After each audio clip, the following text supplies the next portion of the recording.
আসসালামু আলাইকুম। নবম দশম শ্রেণীর বিজ্ঞান বিভাগের প্রিয় শিক্ষার্থীবৃন্দ, আজকে আমরা আলোচনা করব পদার্থবিজ্ঞানের ষষ্ঠ অধ্যায় বস্তুর উপর তাপের প্রভাব।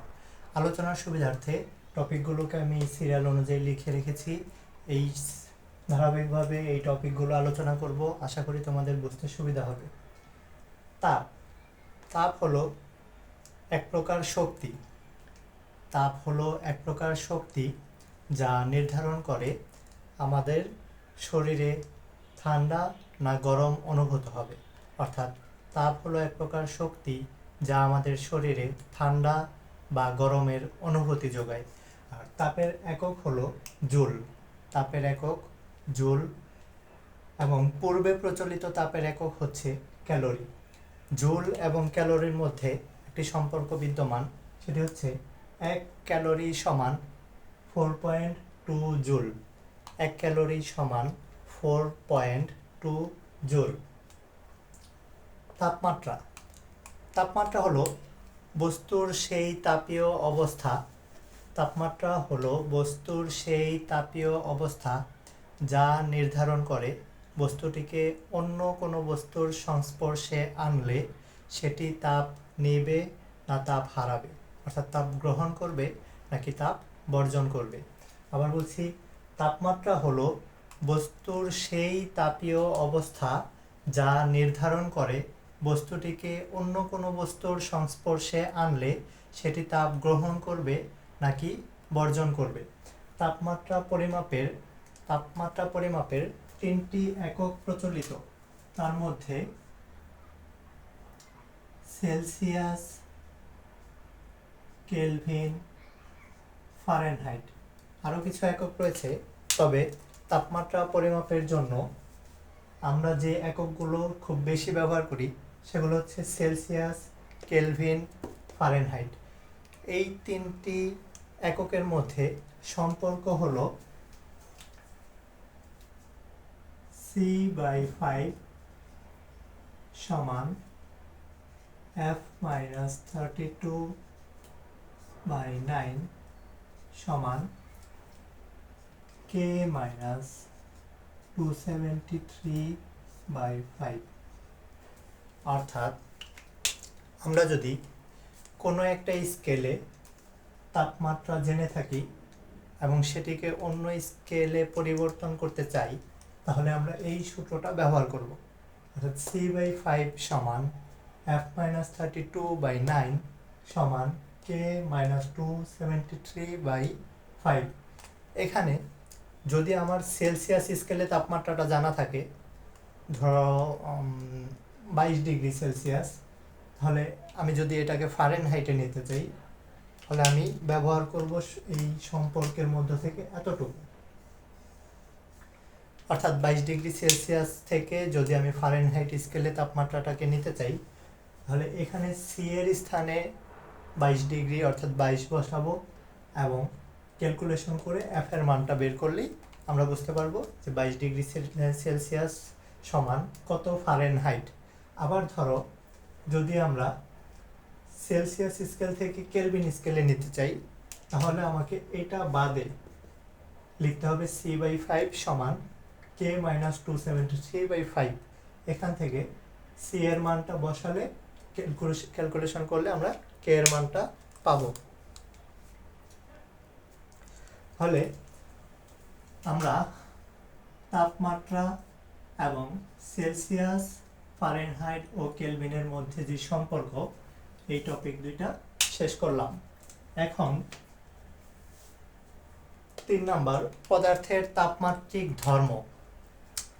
পদার্থের তাপমাত্রিক ধর্ম হলো তাপ পরিবর্তন করার সাথে সাথে, তাপমাত্রা পরিবর্তনের সাথে সাথে পদার্থের যেই ধর্মগুলোর পরিবর্তন হয় সেটি হচ্ছে পদার্থের তাপমাত্রিক ধর্ম। আবার বলছি, তাপমাত্রা পরিবর্তনের সাথে সাথে পদার্থের যেই ধর্মগুলোর পরিবর্তন হয় সেটা হলো পদার্থের তাপমাত্রিক ধর্ম।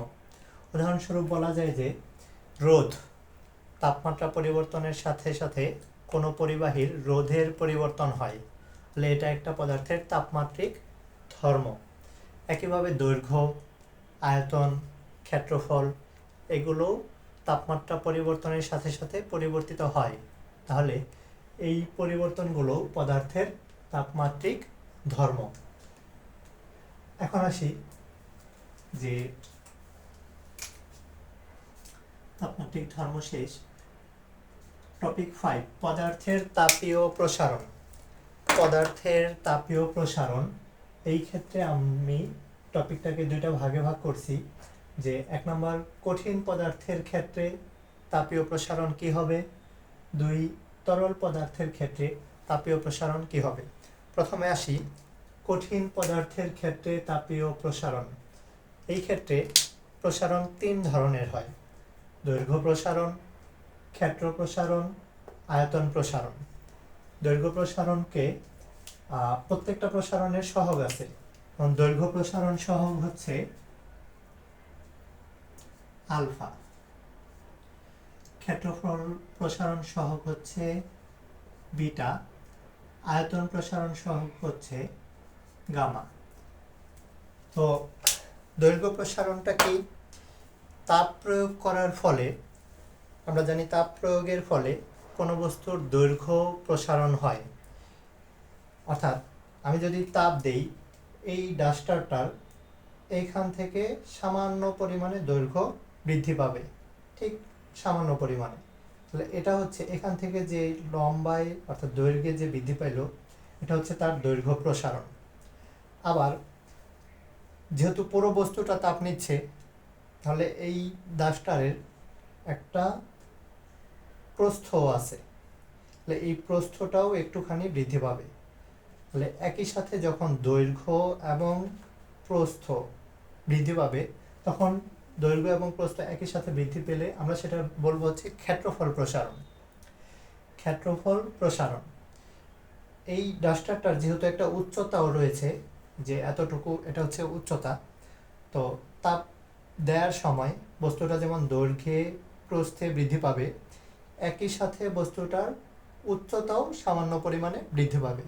যখন 3টা অর্থাৎ দৈর্ঘ্য, প্রস্থ, উচ্চতা 3 দিক থেকেই বস্তুটার প্রসারণ বিবেচনা করব, তখন সেটা হচ্ছে আয়তন প্রসারণ। আর প্রত্যেকটা প্রসারণেরই সহগ আছে। সহগটা হলো দৈর্ঘ্য প্রসারণ সহগ হচ্ছে আলফা, ক্ষেত্রফল প্রসারণ সহগ হচ্ছে বিটা, আয়তন প্রসারণ সহগ হচ্ছে গামা। এখন এই দৈর্ঘ্য প্রসারণ, ক্ষেত্রফল প্রসারণ এবং আয়তন প্রসারণ সহগের সূত্র।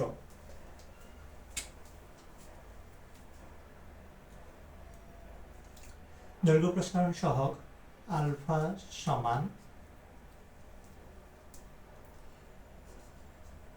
ডেল এল বাই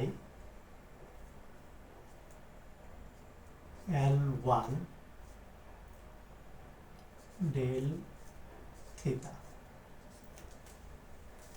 অর্থাৎ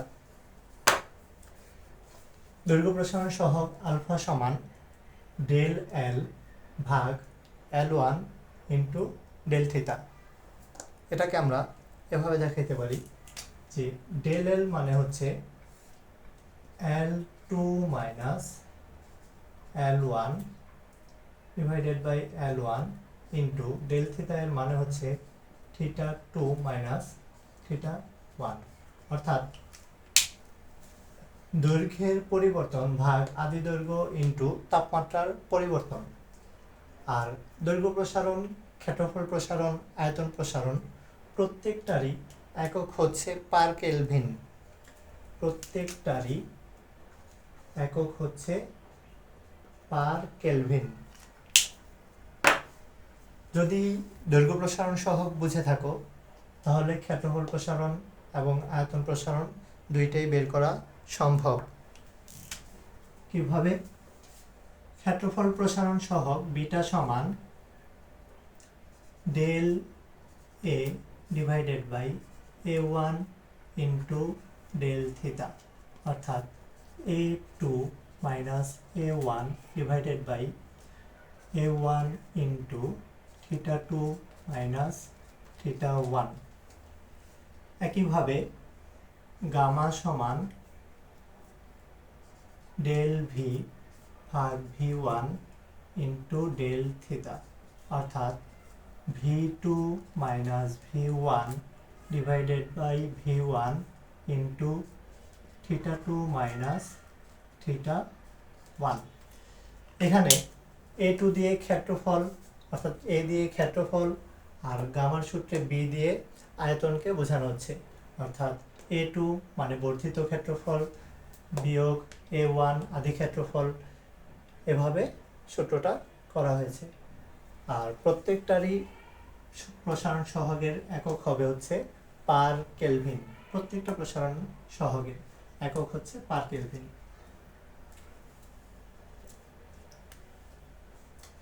এরপর এটা গেল কঠিন পদার্থের ক্ষেত্রে আমাদের দৈর্ঘ্য প্রসারণ, ক্ষেত্রফল প্রসারণ এবং আয়তন প্রসারণ। এখন আমরা বুঝব তরল পদার্থের ক্ষেত্রে প্রসারণটা কি হয়। তরল পদার্থের ক্ষেত্রে প্রসারণ দুই ধরনের হয়, একটা হচ্ছে আপাত প্রসারণ আর একটা হচ্ছে প্রকৃত প্রসারণ। আপাত প্রসারণ এবং প্রকৃত প্রসারণ। আপাত প্রসারণটা কি? আমরা কোনো তরল পদার্থকে যখন পাত্রে রেখে তাপ দিই তখন আগে পাত্র তাপ গ্রহণ করে এবং পাত্রের প্রসারণ হয়, তখন পানিটা সামান্য নিচে নেমে যায়। এরপর পাত্রে রাখা তরল তাপ গ্রহণ করে এবং তাপের প্রসারণ হয়, ধীরে ধীরে পাত্রে থাকা তরলগুলো উপরে ওঠে। আমরা খালি চোখে তরল পদার্থকে যতটুকু উপরে উঠতে দেখি এটা হচ্ছে আপাত প্রসারণ, কিন্তু পাত্রের প্রসারণ বিবেচনা করে তরল পদার্থের যেই প্রসারণটা হয় সেটা হলো প্রকৃত প্রসারণ। এটা বোঝানোর সুবিধার্থে আমি একটা চিত্র এঁকে দেখাচ্ছি, বুঝতে সুবিধা হবে।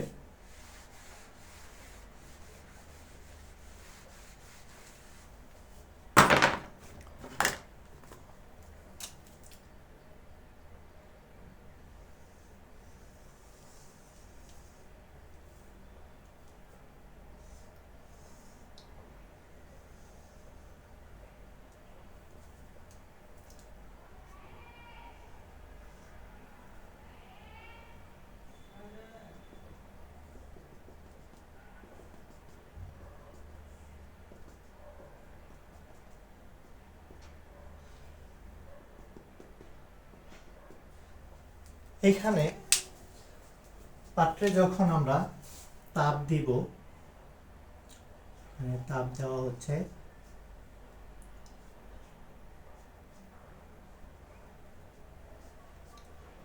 আমি মোমবাতি এত ভালো আঁকতে পারি না, ধরে নাও এটাই একটা মোমবাতি বা বার্নার যেটা দিয়ে তাপ দেওয়া হচ্ছে। তাপ দেওয়ার ফলে প্রথমে পাত্রের প্রসারণ হবে, আর যখন পাত্রের প্রসারণ হবে তখন পাত্রের প্রসারণের ফলে পানিটা প্রথমে নিচে নামবে। ধরে নিই আমরা পানিটা এ বিন্দু পর্যন্ত, পাত্রের এ বিন্দু পর্যন্ত নিয়ে তাপ দেওয়া শুরু করছি। সেক্ষেত্রে যখন পাত্রের প্রসারণ হবে তখন পানিটা নিচে নেমে বি অবস্থানে চলে আসবে, পানিটা বি অবস্থানে চলে আসবে। এরপর যখন তরলটি পাত্রের তাপ নেওয়ার পর যখন তরলে তাপ পৌঁছাবে তখন আবার তরল পদার্থ প্রসারণ হবে এবং সেটা এই সি অবস্থানে পর্যন্ত উঠে যাবে, সি অবস্থান পর্যন্ত উঠে যাবে। এখন এই যে আমরা পাত্রটিতে পানি নিয়েছিলাম হচ্ছে এ বিন্দু পর্যন্ত, তো তাপমাত্রা বাড়ার ফলে পাত্রের পানি সি পর্যন্ত উঠেছে। তাহলে এ থেকে সি পর্যন্ত আমরা খালি চোখে বুঝতে পারবো যে পানির পরিবর্তনটা হয়েছে এ থেকে সি পর্যন্ত। এটা হচ্ছে আপাত প্রসারণ, অর্থাৎ এ থেকে সি পর্যন্ত আমরা যেই প্রসারণটা বুঝতে পারবো স্বাভাবিকভাবে, এটা হচ্ছে আপাত প্রসারণ। আপাত প্রসারণ। কিন্তু প্রকৃতপক্ষে পানির প্রসারণ কিন্তু এ থেকে সিতে হয়নি, পানির প্রসারণ হয়েছে বি থেকে সি পর্যন্ত। কারণ যখন পাত্রের প্রসারণ হয় তখন আগে পানিটা এ বিন্দু থেকে বি বিন্দুতে নেমে যায়, এরপর যখন তরল পদার্থ তাপ পায় তখন বি থেকে পানিটা সি পর্যন্ত পৌঁছায়। অর্থাৎ এই যে সি বিন্দু থেকে বি বিন্দু পর্যন্ত পানির যে প্রসারণ, এটা হচ্ছে প্রকৃত প্রসারণ। প্রকৃত প্রসারণ। আশা করি আপাত প্রসারণ এবং প্রকৃত প্রসারণ বুঝতে আর কোনো অসুবিধা নেই। তাহলে তরল পদার্থের ক্ষেত্রে আমরা তাপীয় প্রসারণটা বুঝতে পারলাম। এখন আলোচনা করব তাপ ধারণ ক্ষমতা ও আপেক্ষিক তাপ। তাপ ধারণ ক্ষমতা ও আপেক্ষিক তাপ।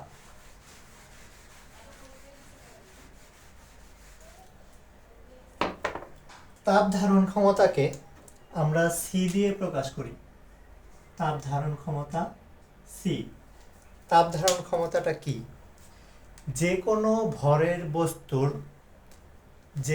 ভরের বস্তুর তাপমাত্রা 1 কেলভিন বাড়াতে যে পরিমাণ তাপের প্রয়োজন হয় তাকে তাপ ধারণ ক্ষমতা বলে। যে কোনো ভরের বস্তুর তাপমাত্রা 1 কেলভিন পরিমাণ বাড়াতে যে তাপের প্রয়োজন হয় তাকে তাপ ধারণ ক্ষমতা বলে। তাহলে তাপ ধারণ ক্ষমতার সূত্র হচ্ছে সি সমান Q by del theta. Q by del theta এবং এর একক হচ্ছে জুল পার কেলভিন, অর্থাৎ তাপের একক জুল এবং থিটা 1 কেলভিন পরিমাণ বাড়াবো এই জন্য পার কেলভিন। ফলে আবার বলছি, তাপ ধারণ ক্ষমতা সি সমান কিউ বাই, এখানে আমি থিটা লিখে ফেলছি, কিউ বাই ডেল থিটা।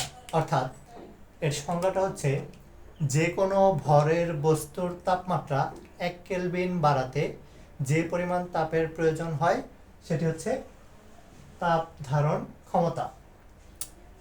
এখন আসি আপেক্ষিক তাপ।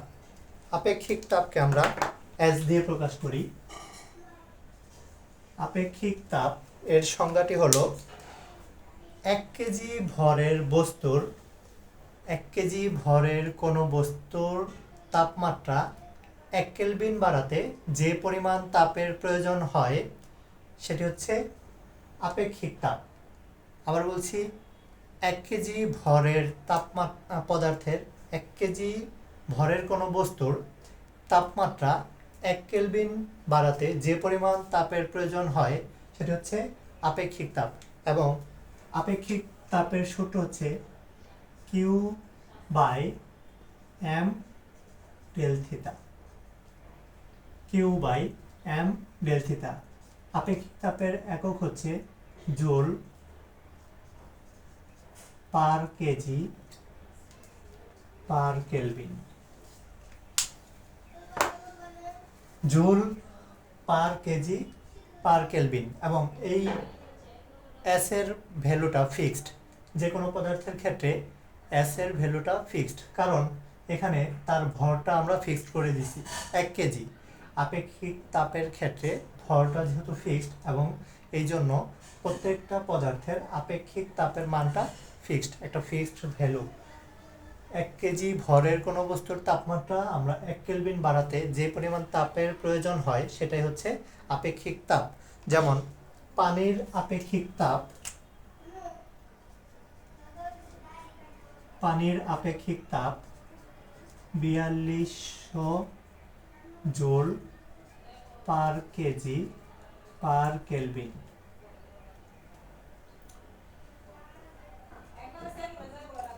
জলীয় বাষ্পের আপেক্ষিক তাপ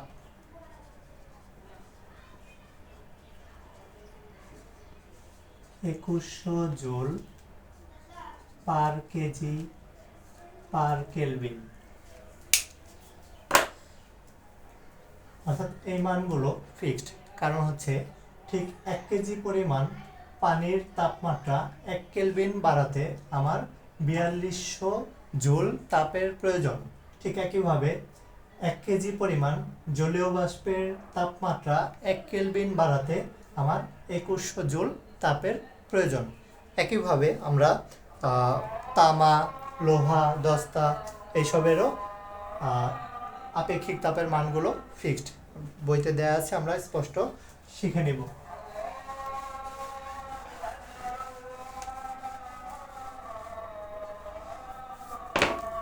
আচ্ছা, এরপর হচ্ছে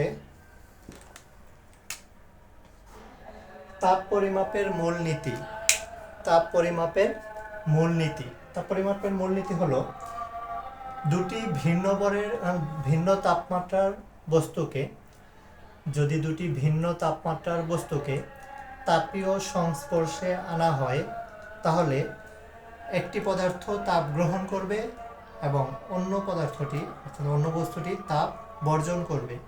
যেই পদার্থের তাপমাত্রা বেশি সেই পদার্থটি তাপ বর্জন করবে এবং যেই পদার্থের তাপমাত্রা কম সেই পদার্থটি তাপ গ্রহণ করবে। এই ক্ষেত্রে যে বস্তুর তাপমাত্রা গ্রহণ এবং অন্য বস্তুর তাপমাত্রা বর্জন সমান সমান হবে, অর্থাৎ একটা বস্তু ঠিক যতটুকু তাপমাত্রা বর্জন করবে ঠিক অন্য বস্তুটা ততটুকু তাপমাত্রাই গ্রহণ করবে। আর এটাই হচ্ছে তাপ পরিমাপের মূলনীতি। অর্থাৎ তাপ পরিমাপের মূলনীতিটা যদি আমি লিখতে চাই তাহলে এরকম হবে যে গৃহীত তাপ সমান সমান বর্জিত তাপ। অর্থাৎ কোনো বস্তুর বর্জিত তাপ ঠিক যতটুকু হবে ঠিক অন্য বস্তুটা ততটুকু তাপ গ্রহণ করবে। এটাই হচ্ছে তাপ পরিমাপের মূলনীতি। আরেকটা কথা আছে, সেটা হচ্ছে সুপ্ত তাপ হলো কোনো বস্তুতে তাপ প্রয়োগ করা হলে আমরা জানি সেই বস্তুর অবস্থার পরিবর্তন হয়। কোনো বস্তুতে তাপ প্রয়োগ করা হলে সেই বস্তুর অবস্থার পরিবর্তন হয়। আর আমরা জানি যে অবস্থার পরিবর্তন 4 ধরনের। সেটা হচ্ছে কঠিন, তরল, বায়বীয় এবং প্লাজমা। প্লাজমাটা হচ্ছে অতি উচ্চ তাপে একটা আয়নিত দশা, আমরা সেদিকে যাব না এখন। তো তাপ প্রয়োগের ফলে এই যে কঠিন থেকে হচ্ছে তরল থেকে বাষ্পে যে পরিবর্তনটা, এটা থেকে আমরা এলএফ এবং এলভি এর ধারণাটা নেব। কোনো কঠিন পদার্থকে আমরা তাপ দিতে থাকলে সেটি প্রথমে গলতে শুরু করে এবং সম্পূর্ণ পদার্থটি গলে যাবার আগ পর্যন্ত তার তাপমাত্রার পরিবর্তন হয় না। অর্থাৎ যদি বরফকে আমরা তাপ দিতে থাকি, প্রথমে বরফ সেই তাপ নিয়ে সম্পূর্ণ বরফটি গলতে শুরু করবে এবং সম্পূর্ণ বরফ গলে তরলে পরিণত হওয়ার আগ পর্যন্ত এর তাপমাত্রার কোনো পরিবর্তন হবে না। অর্থাৎ প্রথমে 0 ডিগ্রি সেলসিয়াস তাপমাত্রার বরফ তাপ নিতে নিতে 0 ডিগ্রি সেলসিয়াস তাপমাত্রার পানিতে পরিবর্তন হবে। এই ক্ষেত্রে বস্তুর তাপমাত্রার কোনো পরিবর্তন হবে না। অর্থাৎ আমরা তাপ যতই দিতে থাকি না কেন, যতক্ষণ না পর্যন্ত সম্পূর্ণ বরফ গলে তরলে পরিণত হচ্ছে ততক্ষণ এর তাপমাত্রার কোনো পরিবর্তন হবে না। 0 ডিগ্রি সেলসিয়াস তাপমাত্রার বরফ থেকে ঠিক 0 ডিগ্রি সেলসিয়াস তাপমাত্রার পানিতে পরিবর্তন হবে। আর এটাই হচ্ছে সুপ্ত তাপ। একইভাবে সম্পূর্ণ তরলটা যখন পানিতে রূপান্তর হবে, সম্পূর্ণ বরফটা যখন পানিতে রূপান্তর হবে তরলে, তখন আবার এর তাপমাত্রা বাড়তে থাকবে।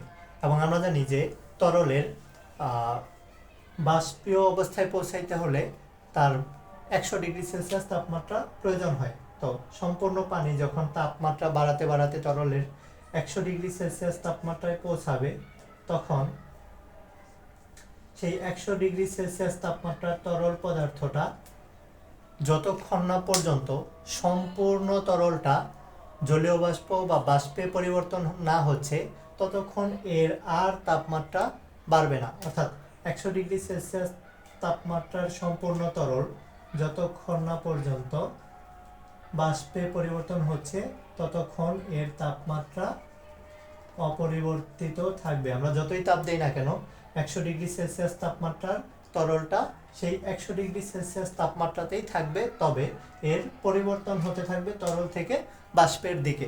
আর এটা হচ্ছে সুপ্ত তাপ। সুপ্ত তাপ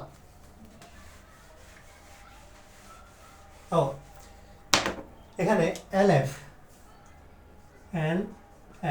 এলএফটা হচ্ছে বরফ গলনের সুপ্ত তাপ। বরফ গলনের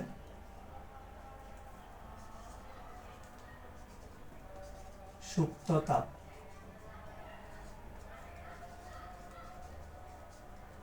বরফ গলনের সুপ্ত তাপ অর্থাৎ বরফ গলার জন্য যে পরিমাণ তাপের প্রয়োজন হয়, আর এলভি হচ্ছে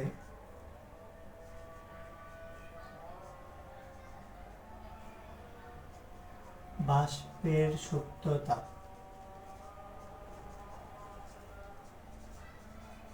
অর্থাৎ কঠিন পদার্থ বাষ্পে পরিণত হওয়ার জন্য যে পরিমাণ তাপের প্রয়োজন হয়। তাহলে আজকে আমাদের টপিকে আলোচনা এই পর্যন্তই। শেষ করার আগে তাপের তিনটি সূত্র হলো তাপ কিউ সমান এম এস ডেল থিটা,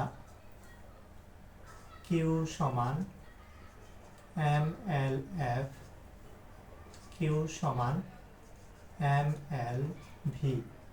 অর্থাৎ এখান থেকে এল এফ এবং এল ভি এর দ্বারা তাপ কিউ সমান এম এল এফ এবং এম এল ভি, আর কিউ সমান এম এস ডেল থিটা। আপেক্ষিক তাপের সাথে তাপের হচ্ছে সম্পর্কের সূত্র হচ্ছে কিউ সমান এম এস ডেল থিটা। প্রিয় শিক্ষার্থীবৃন্দ, আজকে আমাদের টপিকের প্রায় প্রত্যেকটা টপিক আমার আলোচনা করা শেষ হয়েছে। আশা করি তোমাদের এই অধ্যায় অর্থাৎ বস্তুর উপর তাপের প্রভাব এটা বুঝতে আমার এই ভিডিওটি যথেষ্ট হেল্প করবে। পরবর্তীতে আমরা এই অধ্যায়ের উপর গাণিতিক যে সমাধানগুলো আছে ধারাবাহিকভাবে সেই ভিডিওগুলো ছাড়তে থাকবো। আশা করি পাশে থাকবে। সবাই শরীরের যত্ন নেবে, মনোযোগ সহকারে পড়াশোনা করবে। আল্লাহ হাফেজ।